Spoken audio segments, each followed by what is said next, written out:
Rica etsem siz yapar mısınız? Niye siz yapmıyorsunuz? Söz verdim 8'e. Arkasından çiçek ekmeyeceğim.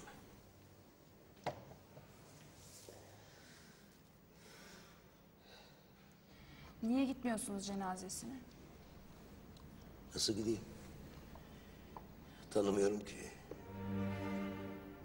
Ramiz Karaeski'nin torunu. Ramiz Karaeski kim? Kabadayı.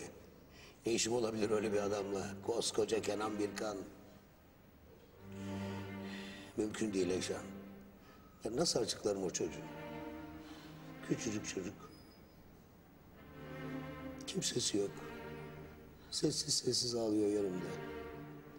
Almışım, büyütmüşüm. Küçücük bir fidandan gencecik bir ağaç olmuş. Oğlum olmuş. Babası olmuşum. Olamam.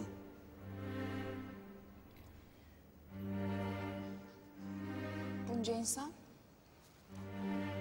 Hiçbirini tanıyamam. Hiçbirinin mezarına gidemem. Ben bu çiçekleri niye ektim biliyor musunuz? Niye biliyor musunuz Eyşan? Günün birinde sizin şey gibi, Ezel gibi biri çıkar da benim çocuğumu öldürür. Ben cenazesine bile gidemem.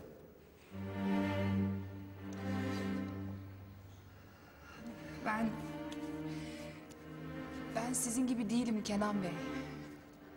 Ben çok cenazeye gittim. Ömrüm mezarlıklarda geçti. Başınız sağ olsun. Ama bir cenaze daha göremeyeceğim.